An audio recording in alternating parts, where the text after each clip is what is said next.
తెలంగాణలో ఉన్న పాకిస్తానీలపై పోలీసులు నజర్ పెట్టారు. కేంద్ర హోంశాఖ మంత్రి అమిత్ షా ఆదేశాలతో రంగంలోకి దిగారు. హైదరాబాద్ లో ఉంటున్న పాకిస్తానీలు వెంటనే దేశం విడిచి వెళ్లిపోవాలని ఆదేశించారు. అక్రమంగా ఉంటే చర్యలు తప్పవని వార్నింగ్ ఇస్తున్నారు పోలీసులు.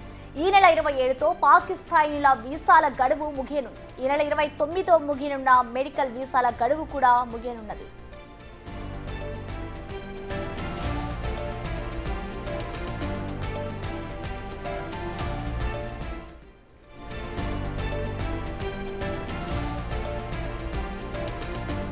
దీనిపై పూర్తి సమాచారాన్ని మా ప్రతినిధి సురేష్ లైవ్ ద్వారా అందిస్తారు. సురేష్, మనం చూస్తున్నాం ఇప్పుడు ఏదైతే పెహల్గామ్ లో ఘటన జరిగిందో దాని అనంతరం కూడా ఇటు తెలంగాణలో ఎవరైతే పాకిస్తానీలు ఉన్నారో వాళ్ళంతా కూడా దేశం విడిచి వెళ్లిపోవాలి అంటూ కూడా ఇప్పటికే తెలంగాణలో ఆర్డర్స్ అయితే జారీ అయ్యాయి.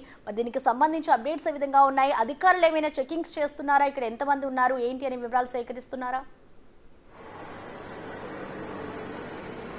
పహల్గామ్ ఉగ్రదాడి తర్వాత హైదరాబాద్లో కూడా పోలీసులు హై అలర్ట్ ప్రకటించారు. సున్నితమైన ప్రాంతాలు, సమస్యాత్మకమైన ప్రాంతాల్లో చెకింగ్లు కూడా చేస్తున్నారు. స్పాట్ చెకింగ్లు పోలీసులు చేస్తున్నారు. ఇక కేంద్ర హోంమంత్రి అమిత్ షా ఇచ్చిన ఆదేశాల మేరకు భారతదేశంలో ఉన్న పాకిస్తానీలందరూ కూడా దేశం విడిచి వెళ్ళిపోవాలని చెప్పేసి ఆదేశాలు జారీ చేయడం జరిగింది. ఆ ఆదేశాలకు అనుగుణంగానే తెలంగాణలో కూడా ఎంతమంది పాకిస్తాన్ పౌరులు ఉన్నారు, ఏ జిల్లాలు ఉన్నారు, హైదరాబాద్లో ఎంతమంది ఉన్నారనే దానిపైన పూర్తి సమాచారం పోలీసులు తెప్పించుకుంటున్నారు. ఇప్పటికే హైదరాబాద్లో 208 మంది పాకిస్తానీలు ఉన్నారు. అందులో వివిధ వీసాలపై ఇండియాకి వచ్చినట్టు గుర్తించడం జరిగింది. కొందరు లాంగ్ టర్మ్ వీసాతో పాటు కొందరు హెల్త్ వీసా, ఎందుకంటే ఆరోగ్య సమస్యలు ఉన్నవారు కూడా హైదరాబాద్లో ట్రీట్మెంట్ తీసుకోవడానికి వస్తుంటారు, అలాంటి వారు ఉన్నారు.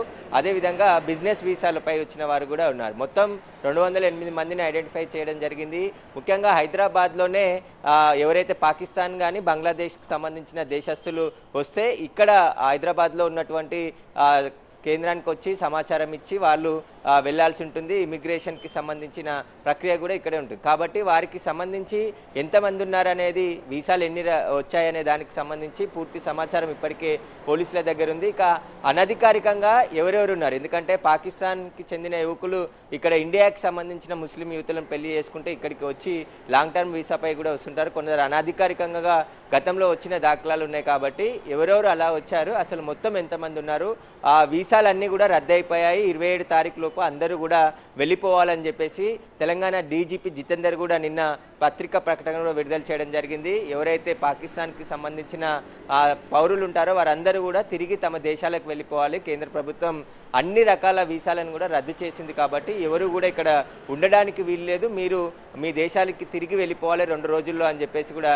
చెప్పడం జరిగింది. ఇక హెల్త్ వీసాలపై వచ్చిన వారికి కొంచెం టైం, ఏప్రిల్ 29 వరకు కూడా వారికి సమయం ఇచ్చారు. కాబట్టి ఆ లోపు మీరు తిరిగి వెళ్ళిపోవాలని చెప్పేసి కూడా చెప్పడం జరిగింది. ఇక హైదరాబాద్లో ఎస్బీ అధికారులు, స్పెషల్ బ్రాంచ్ పోలీసులు మొత్తం పాకిస్తాన్కి సంబంధించిన పౌరుల వివరాలన్నీ కూడా ఆరా తీస్తున్నారు. వారు ఎప్పుడు వచ్చారు, ఎక్కడెక్కడ ఉంటున్నారు, వారికి సంబంధించిన పూర్తి సమాచారాన్ని స్థానిక పోలీస్ స్టేషన్ల ద్వారా కూడా తెలుసుకుంటున్నారు. వారికి ఒకవేళ తెలియకుంటే వారికి సమాచారం ఇచ్చి వారందరినీ కూడా వెళ్ళిపోవాల్సిందిగా వారికి ఆదేశాలు జారీ చేయాలి, వారిని మానిటరింగ్ కూడా చేయాలని చెప్పేసి కూడా స్పష్టమైన ఆదేశాలు జారీ చేయడం జరిగింది. నిన్న డీజీపీ, హైదరాబాద్ కమిషనర్, అదేవిధంగా మరికొంతమంది ఉన్నతాధికారులు సమీక్ష సమావేశం కూడా ఏర్పాటు చేసుకొని మొత్తం హైదరాబాద్, తెలంగాణ వ్యాప్తంగా ఎంతమంది పాకిస్తానీ పౌరులు ఉన్నారు, వారందరూ కూడా టూరిస్ట్ వీసాలపై కూడా కొంతమంది వస్తుంటారు. కాబట్టి వారందరినీ గుర్తించి వారందరినీ తిరిగి వెళ్ళిపోయే విధంగా చర్యలు తీసుకోవాలని చెప్పేసి ఆదేశాలు జారీ చేయడం జరిగింది.